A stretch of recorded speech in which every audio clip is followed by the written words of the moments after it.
त्रिवेदी जी, राजीव जी और सभी सुधीजन जो यहाँ उपस्थित हैं और विशेषकर जो रंगमंच के छात्र हैं, मैं उनका स्वागत करता हूँ कि उनके यहाँ रहने से इस मंच की सार्थकता होती है, क्योंकि हम क्या कर रहे हैं, क्या करने का प्रयास कर रहे हैं, उससे अगर कुछ एक चीज़ भी किसी एक भी स्टूडेंट के समझ में वृद्धि करती है तो इस मंच की उपयोगिता है। और क्योंकि छात्र हैं और छात्र जीवन एक ऐसा समय रहता है जब आप विधिवत शिक्षा ले रहे होते हैं, वो ताउम्र याद रहता है कि आपने कब क्या हुआ था आपके साथ, किस बैच के साथ कौन सा डायरेक्टर आया था, क्या हुआ। इस तरह की कहानियाँ हम सर से भी सुनते रहते हैं आज तक कि हमारे बैच में ये हुआ था, वो हुआ था। तो वही क्षण होते हैं जब हम जाने अनजाने किसी एक धारा के प्रति अननोइंगली प्रभावित हो जाते हैं और हमें पता कई सालों बाद चलता है कि वो हमारे अंदर रहता है कहीं। तो जब हम एक्सप्लोर करते हैं या फ्रीलांसिंग में जाते हैं, हम तरह तरह के काम करते हैं, कभी रोजगार के लिए भी कुछ ऐसे काम करते हैं कि जो नाटक आपका टेस्ट का नहीं है वो भी हम डायरेक्ट करते हैं।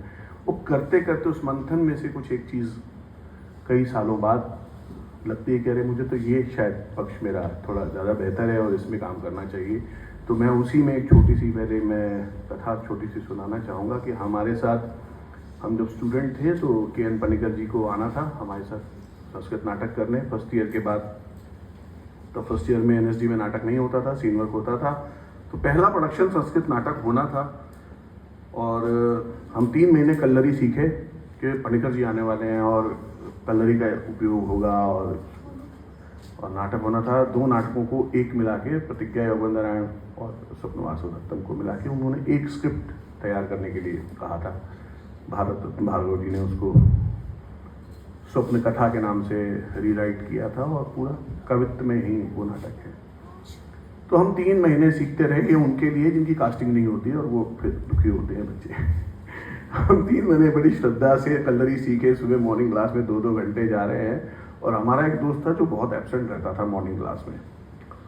और जब 3 महीने के बाद पनिकर जी आए तो वो रीडिंग का पहला सेशन था और उस दिन वो भाई हमारा क्लासमेट आया क्लास में और उसने बहुत बढ़िया तीखी मूछें रखी हुई, खूबसूरत कश्मीरी आदमी, तीखी नाक, और आके सामने एकदम डायरेक्टर के सामने सर्कल बना के बैठे, उनके सामने ही बैठ गया।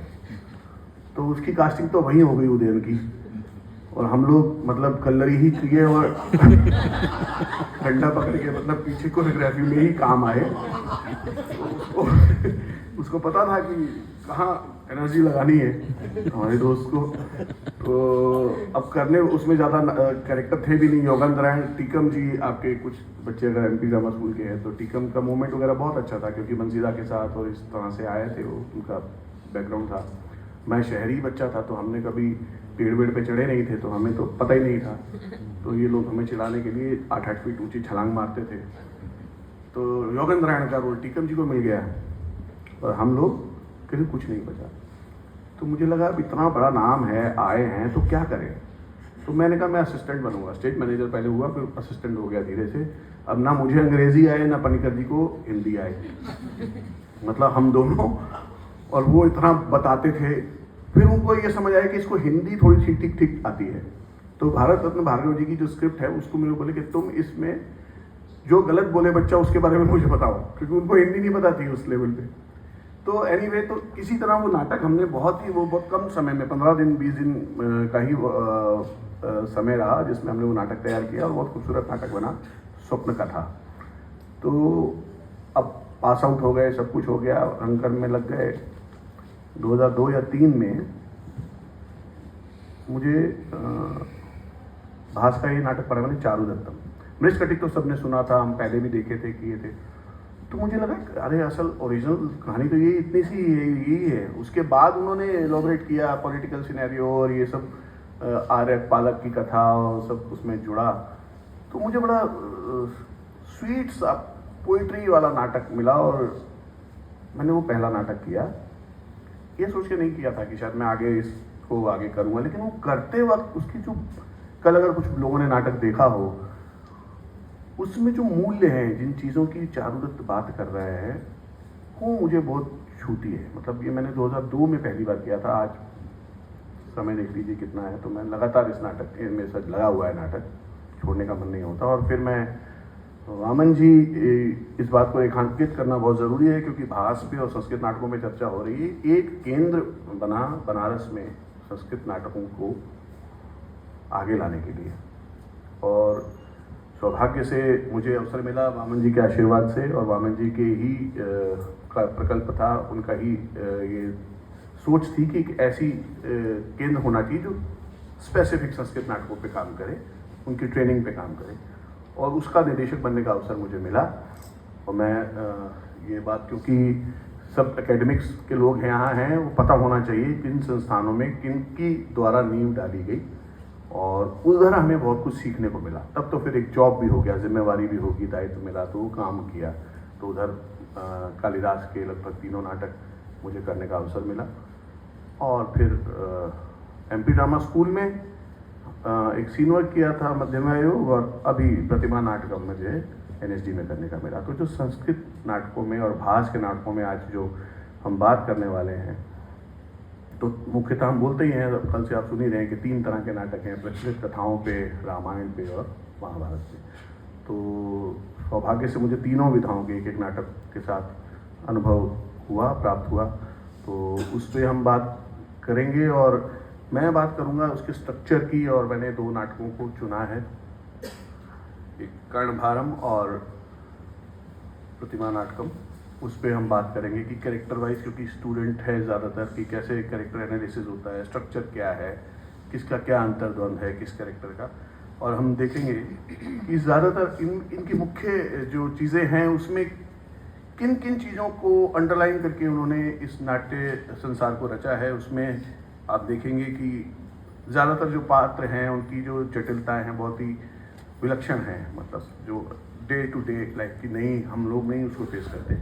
और सबसे बड़ी चीज़ है कर्तव्य, धर्म जिसको हम बोलते हैं। धर्म मतलब वो जिसको आज के संदर्भ में बोला जाता है, धर्म का अर्थ वो नहीं है। धर्म मतलब कि हमारा क्या दायित्व है, हम नहीं बोलते मेरा धर्म है ये काम करना, तो वो किसी का भी कुछ भी धर्म हो।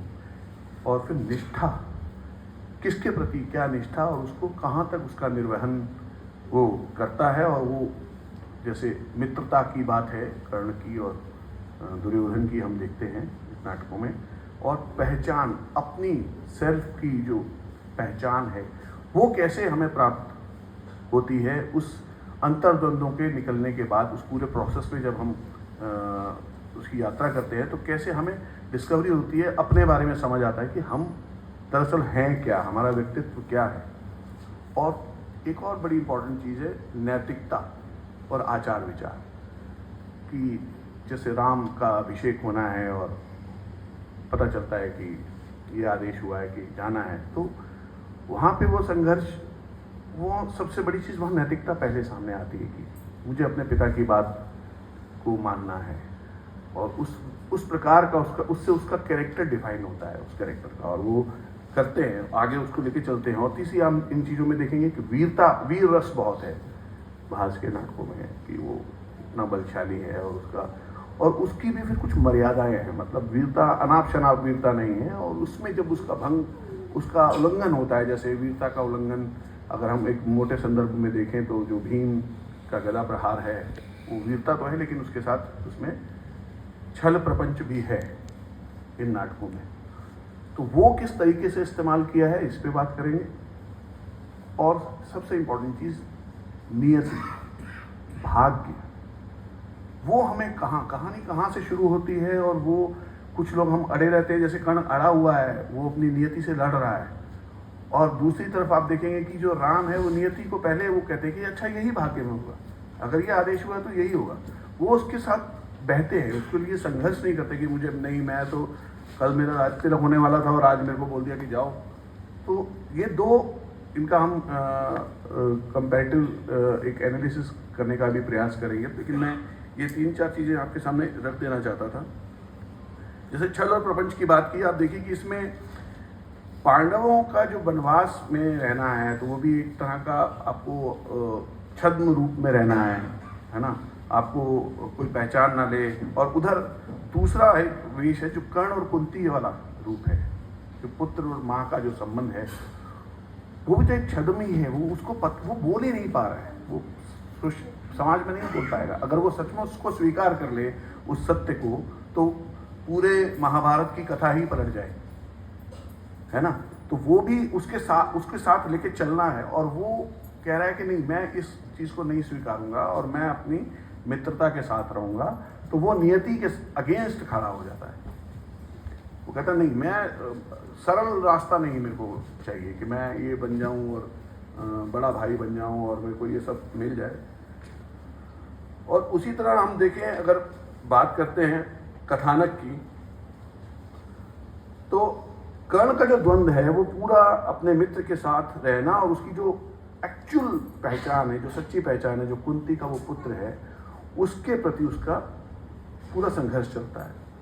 अब हम पहचान में देखिए कि जो उसकी आत्मस्वीकृति की जो मान्यताएं हैं, उसको उसी को प्राप्त करने का वो संघर्ष करता है। और निष्ठावान मित्रता और पारिवारिक कर्तव्यों के बीच कर्ण की एक बहुत बड़ी उलझन, नैतिकता और अपने निर्णयों के उसका जो परिणाम निकलने वाला है उससे वो जूझता है कि वो जो हट के कारण वो अड़ा है, उसके परिणाम क्या होने वाले हैं उसका भी उसको वर्ण करना ही होगा, है ना।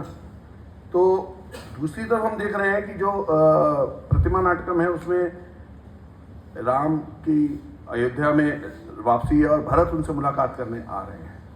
भरत मुलाकात करने के आ रहे हैं और इधर राज्याभिषेक की तैयारियां चल रही हैं, और इस बीच वो जो घटना हो जाती है, और इधर राम अपने राजसी दायित्वों को स्वीकारते हैं और निष्ठावान जो भरत है अपने भाई के प्रति जो निष्ठा रखता है वो वापस जाता है और उनको मनाता है, और उधर उसका आत्मीयता है, प्रेम है, आदर है बड़े भाई के प्रति, और इनके प्रति इनकी एक निष्ठा है अपने पिता के वचनों का सम्मान करना।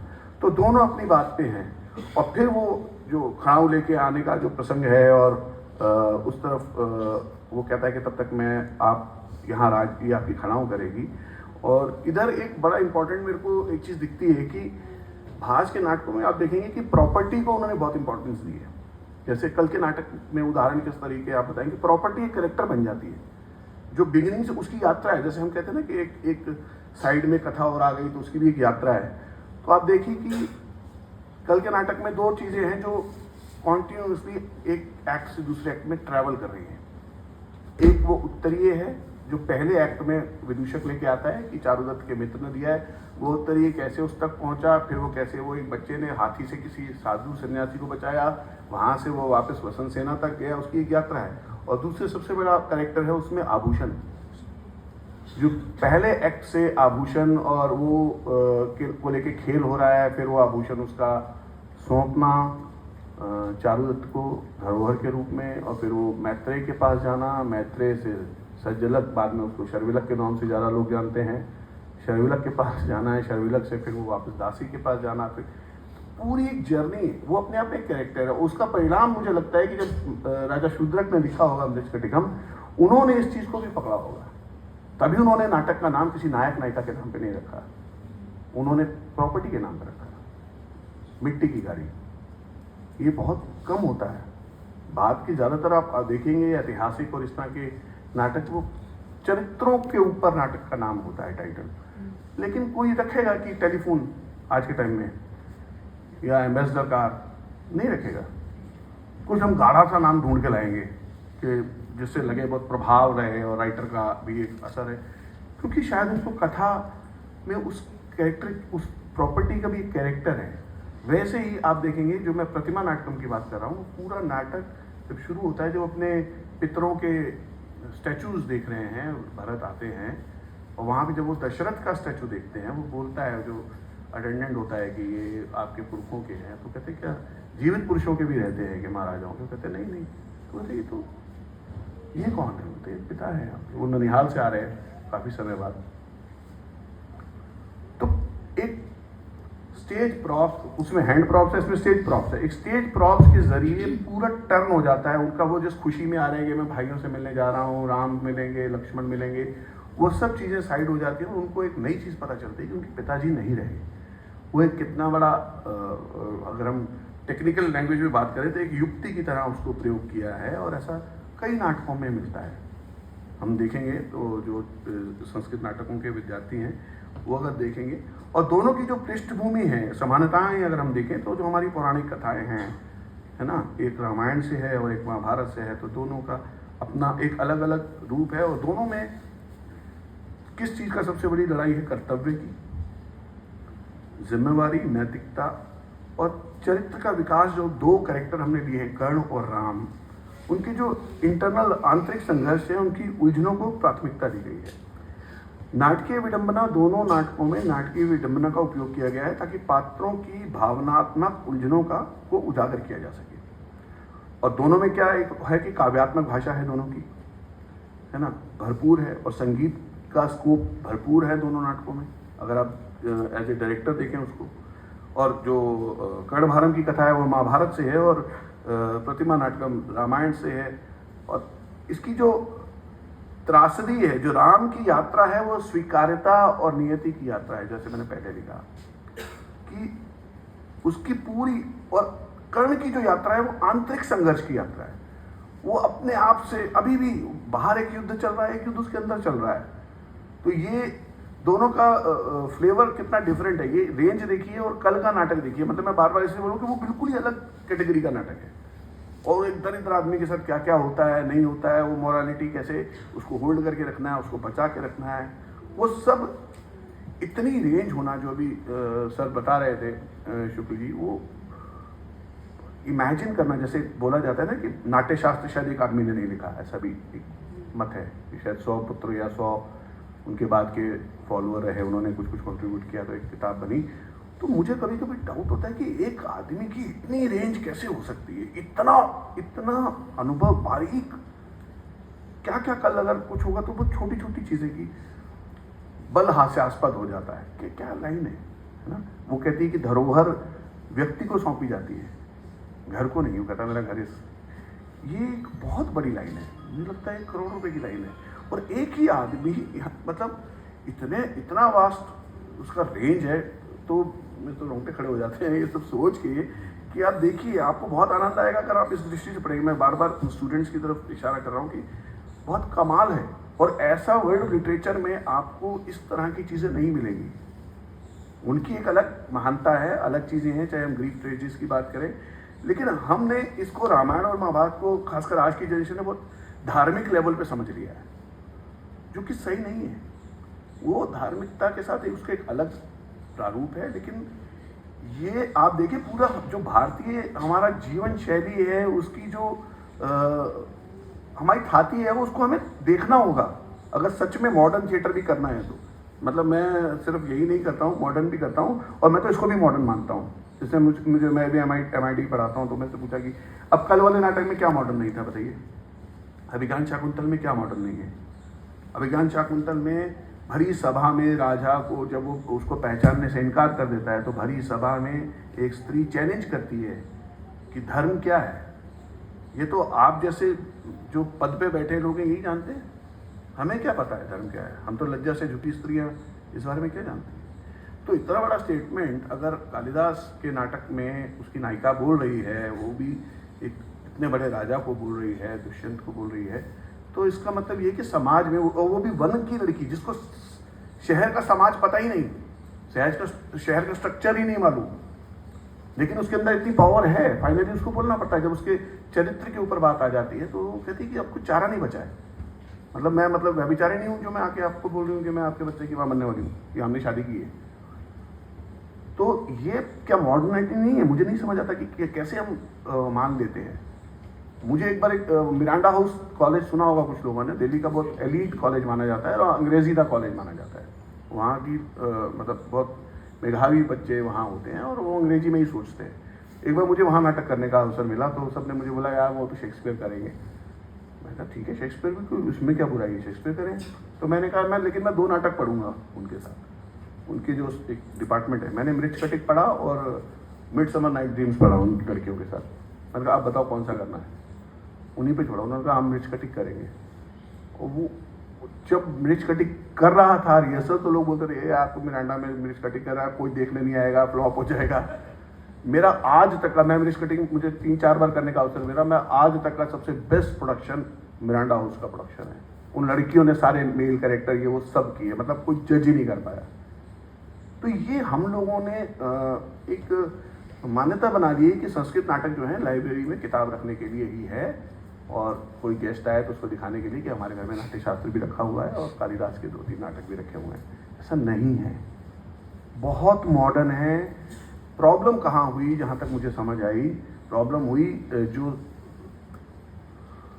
स्कॉलर्स, जो मतलब जो विद्वजन जिन्होंने ट्रांसलेशंस किए, वो नाटक के लोग नहीं थे। उन्होंने क्या किया, वो पंडित लोग थे, उन्होंने अपना पांडित्य इतना ज्यादा दिखाया ट्रांसलेशन में कि वो संस्कृत से भी ज्यादा क्लिष्ट कर दिया। वो अब यंग जनरेशन घबरा जाती है ट्रांसलेशन पढ़ते ही। तो सबसे पहला काम ये होना चाहिए कि इनके सरल तरीके से ट्रांसलेशन हो। मैं कहता हूँ, मैं सब लोग बोलते हैं रियलिस्टिक एक्टिंग सीखनी है, हर नए एक्टर को, स्टूडेंट को खासकर रियलिस्टिक एक्टिंग सीखनी है। जब मैं उनके साथ नाटक करता हूँ, मैं कहता बता तू मेरे को, इसमें तूने मेयर होल्ड लगाया कि नहीं लगाया है ना, स्टेनिस्लॉवस्की लगाया कि नहीं लगाया, पता कैसे नहीं हुई रियलिस्टिक एक्टिंग। जो कल एक सर ने उदाहरण दिया कि चाय पीने का, कि कैसे पिएंगे, वो जो हम लोक धर्मी और नाट्य धर्मी की बात करते हैं, वो नाट्य धर्मिता का एक अंश है कि हम उसको सुंदर बनाने के लिए एस्थेटिकली ऐसे करके आइए ऐसे करेंगे। कल के नाटक में कुछ ऐसा नहीं था। और जहां जरूरत होगी वहां करो। और ये किसने कहा है संस्कृत नाटक, कौन भरत मुनि के घर से आया है, कौन उसकी मामा का बेटा है जो बताएगा कि ऐसे ही नाटक होते थे। अरे युक्तियां डिफाइन हैं नाट्य शास्त्र में, सबने उसको अपनी इंटेलिजेंस के हिसाब से इंटरप्रेट किया। जो डांसर्स थे उन्होंने मुद्राओं का इस्तेमाल ज्यादा किया, जो म्यूजिशियंस थे उन्होंने म्यूजिक बहुत ज्यादा इस्तेमाल किया। तो सबकी अपनी अपनी व्याख्या है, क्योंकि एक पार्ट वो है और एक पार्ट है जो हम करेंगे। जैसे अभी सर ने बोला कि नाटक किताब में है, हम उसको जीवंत करते हैं। एक बहुत बड़ा प्रयास है, नाटक करना बहुत बड़ा काम है जो भी लोग उसको करते हैं, क्योंकि ये सब स्थिति, ये सिचुएशंस एक ही आदमी क्रिएट करता है, वो है ईश्वर, वो जो भी है। और एक सिचुएशन हम लोग क्रिएट करते हैं और लोग उस पर बिलीव करते हैं। और पता है आधे घंटे पहले वो जो पिक्चर में बैठा है, वो अभी थोड़ी देर पहले उसी दोस्त से जो कर्ण का रोल कर रहा है उससे पास मांग के आया है और उसके साथ बैक स्टेज में खड़े होकर समोसा खाया है। लेकिन 10 मिनट बाद जब वो आके बैठता है, वो मानता है कि मेरा दोस्त नहीं है, कर्ण का रोल कर रहा है या ये कुंती है। तो इतनी बड़ी ताकत है। तो कहने का मतलब ये है कि जो खासकर नए जनरेशन के लोग हैं, प्लीज इसको ऐसा मत समझिए कि ये कोई शेल्फ में रखने वाली चीज है। ये बहुत प्रैक्टिस की चीज है और बहुत कम प्रैक्टिस हुई है, अभी कुछ हुआ ही नहीं। ये तो अब कुछ संस्थान कर रहे हैं तो नाटक होने लगा। और मेरी ऑब्जर्वेशन है कि बनारस वाले सेंटर के बाद तो हिंदी बेल्ट में मैंने बहुत देखा काम बढ़ा, लोगों ने काम करना शुरू किया, छोटे छोटे शहरों में संस्कृत नाटक कर रहे हैं। तो अभी इस पे काम होने की बहुत ज़रूरत है और आप हमारे वाहक हैं, इसीलिए मैं आपसे ये अनुरोध करता हूँ कि भाई आप लोग इस पे विचार करें।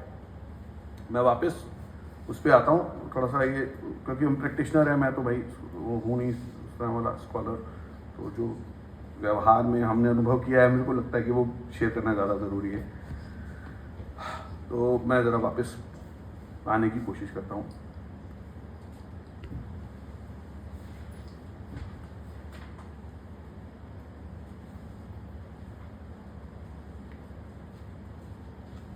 इसमें जो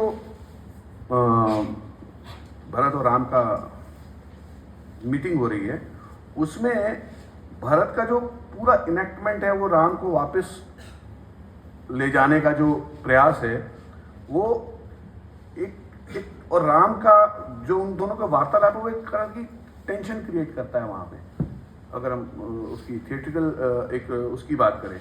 और उसके बाद जब राम उसको सॉर्ट करते हैं कि नहीं तुम ऐसे कर लो, ऐसे कर लो, तो वो जब वो तनाव रिलीज होता है तो दर्शकों के अंदर भी एक घटना घटती है कि वो भी रिलैक्स फील करते हैं कि चलो इस एक समस्या, एक भाई अड़ा हुआ है कि आपको चलना है, और एक है कि नहीं मैं पिता का वो पूरा करके जाऊंगा, तो उसको भी वो हल करता हुआ दिखाई देता है।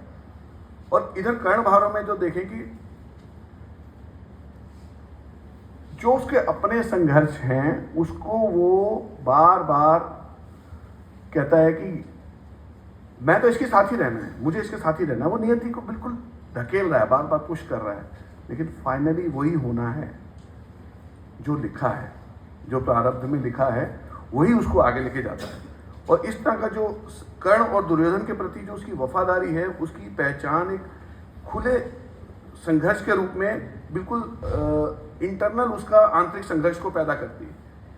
और दूसरी तरफ अगर हम पात्र के विकास को देखें तो उसकी पूरी जो वफादारी है अपने दोस्त के प्रति, उसको वो उसके लिए वो अडिग है। जैसे कल ने बोला कि वो कर्ण भी गया क्योंकि वो कम से कम अपने उस पे विचार पे अडिग था, क्योंकि उसने चाहे उसको पता था कि ये पक्ष इसका थोड़ा गड़बड़ है, लेकिन वो मित्रता के जो उसका ट्रस्ट है उसको कर्ण पे, उसको नहीं तोड़ना चाहता था। और वो ये आज के समय में ये बहुत बड़ी चीज़ें हैं।